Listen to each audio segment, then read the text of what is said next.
Good morning friends, स्वागत आहे तुमचं आजच्या प्री मार्केट रिपोर्टमध्ये. तर मग चला सुरुवात करूयात आजच्या प्री मार्केट रिपोर्टला आणि जाणून घेऊयात की आज आपल्या स्टॉक मार्केटमध्ये काय होऊ शकतं ते. त्याआधी तुम्ही जर चॅनलवरती नवीन असाल तर चॅनलला सबस्क्राईब करायला बिलकुल विसरू नका.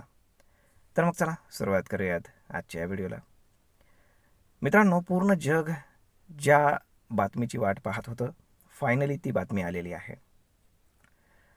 सीज फायर झालेला आहे 15 दिवसांसाठी. आणि सगळ्यात महत्त्वाची गोष्ट, आतापर्यंत फक्त ट्रम्पच सांगत होते की सीज फायर झालेला आहे, आम्ही 5 दिवसाचं सीज फायर करतोय, 7 दिवसाचं करतोय, 10 दिवसाचं करतोय. परंतु यावेळी इराणनं सुद्धा रिस्पॉन्ड केलेला आहे की आम्ही सीज फायर जे आहे तर ते करतोय. ओके. परंतु एक महत्त्वाची गोष्ट यामध्ये लक्षात घ्या.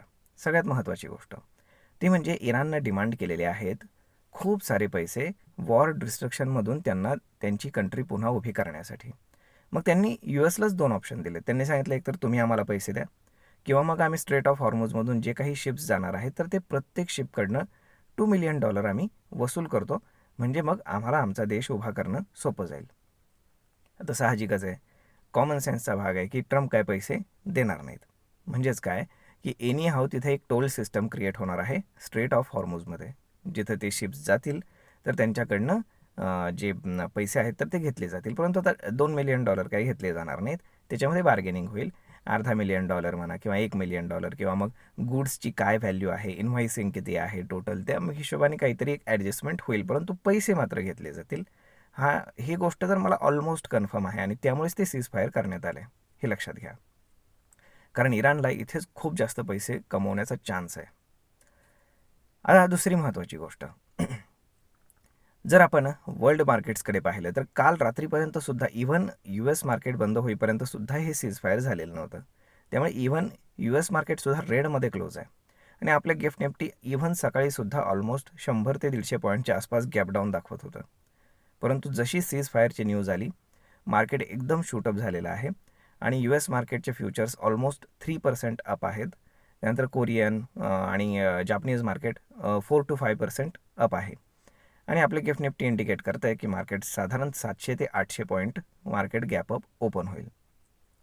आता जो 23,500 आपल्यासाठी एक रेजिस्टन्स होता, तो आता एक सपोर्ट म्हणून काम करेल. आणि आपण काय म्हणू शकतो की या सगळ्या गोष्टी पाहता मार्केटमध्ये हा गॅपअप सस्टेन होण्याचे खूप हायली चान्सेस आहेत. कारण सगळ्यात पहिली गोष्ट म्हणजे USचा जो 10 year बॉन्ड यील्ड आहे तर तो ऑलमोस्ट 2%च्या आसपास ड्रॉप झाला आहे. त्यानंतर सगळ्यात महत्त्वाचं म्हणजे क्रूड ऑइल. तर स्ट्रेट ऑफ हॉर्मुझ सध्या तरी 15 दिवसांसाठी कुठल्याही टोल सिस्टमशिवाय पूर्णपणे ओपन केलेलं आहे इराणनं सुद्धा. ओके. त्यामुळे क्रूड ऑइल प्राईस ऑलमोस्ट 12 ते 15% डाऊन आहे आत्ता. आणि जसजसं अजून दिवसभरामध्ये डेव्हलपमेंट होत जाईल ते अजून ड्रॉप होत जाईल. म्हणजेच काय की या सगळ्या गोष्टी जर पाहिल्या आणि प्लस डॉलर इंडेक्स पाहिला की जो 100 क्रॉस करून डाऊन साईडला आलेला आहे ऑलमोस्ट 98च्या आसपास, म्हणजे सगळ्याच गोष्टी स्टॉक मार्केटच्या दृष्टीनं फायद्याच्या आहेत. त्यामुळे हा गॅपअप सस्टेन होऊन मार्केट अजून वर जाण्याचे चान्सेस आहेत. आता मार्केट 24,000 ब्रेक करून वरच्या बाजूला क्लोज करणार का की नाही ते पाहणं खूप जास्त गरजेचं आहे. जर आजच्याच दिवशी मार्केटनं जर 24,000 क्रॉस करून वरच्या बाजूला क्लोज करण्यामध्ये यशस्वी झालं तर 23,500 सोबतच 24,000 हा सुद्धा एक चांगला सपोर्ट म्हणून काम करेल. आणि जर समजा नाही होऊ शकलं तर 23,500 डाऊन साईड आणि अप साईड 24,000 या दरम्यान मार्केट ट्रेड करत राहील. आणि जसे जसे निगोसिएशन्स होत जातील, ज्या ज्या गोष्टी 15 दिवसामध्ये बाहेर येत जातील तर त्या गोष्टी स्टॉक मार्केटवरती इम्पॅक्ट करत राहतील. आणि आता आपल्या मार्केटमध्ये जर आपण पाहिलं तर ना कुठला सपोर्ट काम करणार ना रेजिस्टन्स काम करणार. परंतु जे ऑप्शन बायर्स आहेत त्यांना मी एक सल्ला देऊ इच्छितो की तुम्ही आज कुठल्याही प्रकारचे ऑप्शन्स खरेदी करू नका. त्याचं कारण असं की इंडिया विक्स जो आहे तर तो खूप हायली होता आणि त्यामुळे कालपर्यंत ऑप्शनच्या प्राइसेस ह्या खूप जास्त होत्या. पण आज इंडिया विक्स सुरू झाल्या ऑलमोस्ट 8 ते 10% क्रॅश होईल. त्यामुळे काय होणार आहे की मार्केट कुठल्याही बाजूला जाऊ द्या, पुट प्राइसेस आणि कॉल प्राइसेस दोन्हीही ड्रॉपच होणार आहेत, लक्षात घ्या. अप होणार नाहीत. हा जे नियर स्ट्राईक प्राईस आहेत तर त्याचे होतील फक्त. परंतु जे आउट ऑफ द मनी आहे ते ऑलमोस्ट तुम्हाला खूप मोठा ड्रॉप त्याच्यामध्ये पाहायला मिळेल. आणि आता कसं आहे, आता कन्फर्म झालं आहे की सीज फायर झालेलं आहे आणि इराणकडनं सुद्धा तसं कन्फर्मेशन आलं आहे. त्यामुळे आता अनसर्टनिटीची कुठलीही काय आपण म्हणू शकतो की गोष्टच नाही आहे. त्यामुळे आता तुम्हाला इंडिया विक्स एवढ्यावरती राहताना दिसणारच नाही आहे.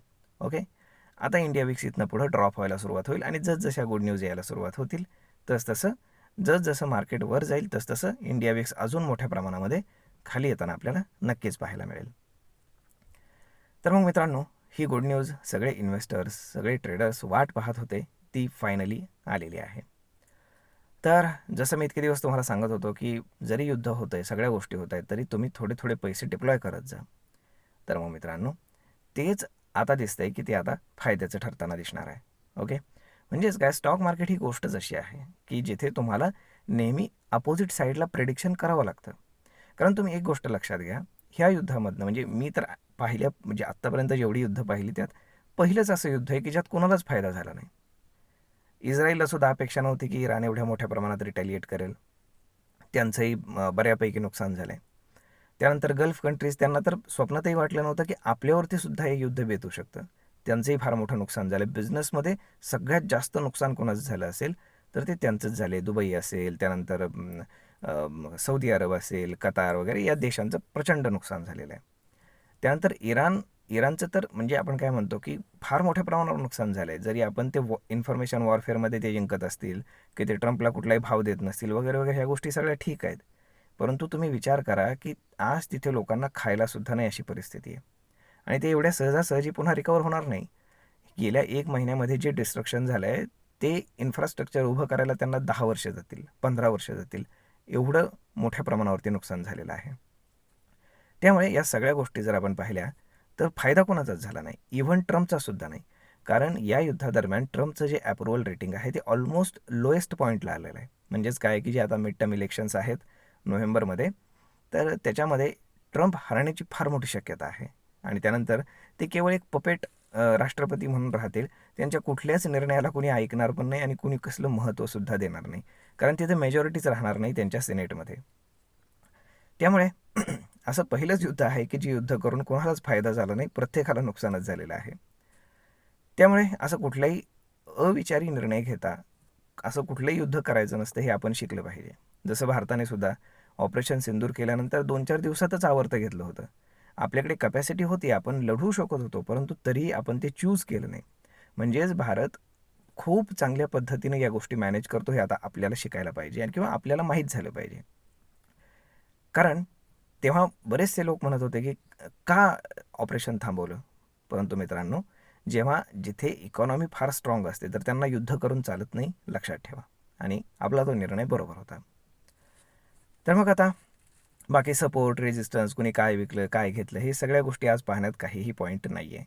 कारण पूर्णपणे न्यूज ड्रिवन मार्केट राहणार आहे आणि आजचा दिवस जिथे क्लोज होईल आणि त्यानंतर जे जे काही आज दिवसभरामध्ये होईल तर त्याला खूप जास्त महत्त्व राहणार आहे. कारण आज हा एक इव्हेंट तर आहेच, प्लस दुसरा महत्त्वाचा इव्हेंट आहे तो म्हणजे RBI पॉलिसी. आज सकाळी 10 वाजता RBI पॉलिसी आहे. आता त्याच्यामध्ये कसं आहे की कुठल्याही प्रकारचे रेट कट्स होणार नव्हते, हे तर ऑलरेडी माहीत होतं. कारण युद्ध चालू आहे, प्लस इन्फ्लेशन इन्क्रीज व्हायला लागले, सगळ्या गोष्टी रेट कटच्या विरोधामध्ये आहेत, त्यामुळे ते होणारच नव्हतं. परंतु अचानक आता सीज फायर झाले, तेही आजच. त्यामुळे आता सगळ्यात महत्त्वाची गोष्ट म्हणजे RBIचे जे चेअरमॅन आहेत तर ते काय स्टेटमेंट देतात इंडियन इकॉनॉमीबद्दल, त्यांच्याकडे असलेल्या डेटानुसार त्याला खूप जास्त महत्त्व आहे. जर त्यांनी नेगेटिव्ह कमेंट करायला सुरुवात केली तर मार्केटमध्ये पुन्हा एक डाऊनसाईड आपण पाहू शकतो. डाऊनसाईड इन द सेन्स की मार्केट अजूनही खाली थोडंफार येऊ शकतं, परंतु पहिल्या एवढं खाली येणार नाही, कारण आता युद्ध बंद झालं आहे, ज्या मेन रिझनमुळे मार्केट पडलं होतं. जर त्यांनी पॉझिटिव्ह कमेंट करायला सुरुवात केली की आता युद्ध बंद झाले आणि इथनं पुढं सगळं व्यवस्थित होण्याची पॉसिबिलिटी आहे, तर ते मार्केटला अजून बूस्ट देईल. म्हणजेच काय की डबल डोस देईल. तर मग आता पाहावं लागेल पूर्ण दिवसभरामध्ये काय पद्धतीचं प्राईज ॲक्शन डेव्हलप होतं ते. होप सो आजचा दिवस हा खूपच इंटरेस्टिंग राहणार आहे. परंतु तुम्ही स्टॉक्समध्ये डायरेक्ट बाईंग केलं असेल, काही हरकत नाही, तुम्हाला फायदाच होणार आहे. परंतु ऑप्शन्समध्ये आजचा दिवस हा ऑप्शन सेलरचा आहे.